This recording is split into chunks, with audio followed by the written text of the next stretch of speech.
Well over half of the inmates that are released from our prisons are in trouble within 3 years after release. Is it acceptable to have a 67% failure rate in prison? When I watched these mothers say goodbye to their children, my life changed forever. In that moment, all those statistics had faces. And I began to search for a tool that would help them break that cycle of crime so that they wouldn't have to tell their children goodbye anymore. And I settled on Alpha because of the proven results. In the UK, 80% of the prisons now are running Alpha. 70 countries around the world are now operating it in their prison systems, including America. As a cop, you think you know the criminal personality, but once you begin to see the humanity of each individual, your perception of who is in prison changes drastically. There are so many of them that are waiting on us to come and show them. They're so open and willing, and they want to break that cycle. We participate with the inmates as they go through this journey, discovering what they find for themselves. I was first introduced to Alpha in a Saturday afternoon visit by my pastor.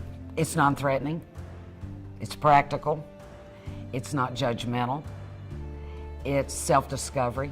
It's the same in a prison setting as it is on the outside. We put together a class of myself and 21 other men. 17 of those 22 men are home. Not a single one has gone back to prison, and recidivism is 70% in the state of Texas. I believe only God can fix all this.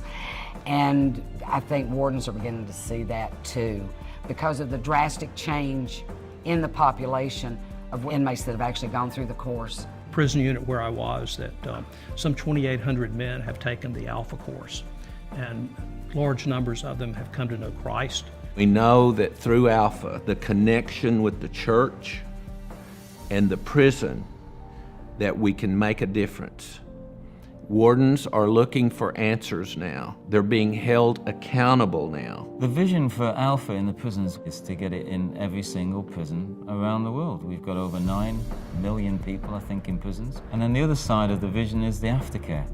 It's to try and meet these men and women when they come out of prison, meet them at the gate, give them their sort of value back, get them employed, get them into accommodation, get them rooted and grounded in a local church, get them mentored and get them to lead, a good life. A life that the gospel says that Christ came to give us. Now we have a model. The church can offer something that's been researched and we know can really make a difference when it comes to public safety. There is a population that needs God, that needs Jesus in their life.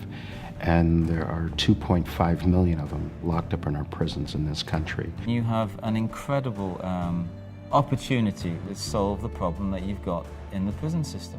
But unless the local church, as a community, embraces these men and women inside the prison, but outside the prison, and meets them at the gate, and brings them home when it gets difficult, and puts them in a community, and just doesn't put one person around them, puts 3, 4, maybe 5 people around them, that, God willing, will stop them reoffending and leading the lives that God has said that they can have.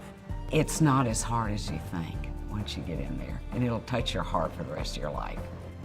What a fertile ground for disciples.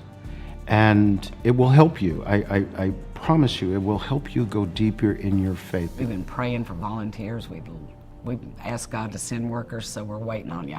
Inmates should leave prisons better than when they came in. And if they're nurtured and loved, then we together, the church, can change society. More God, less crime. And that sums it up.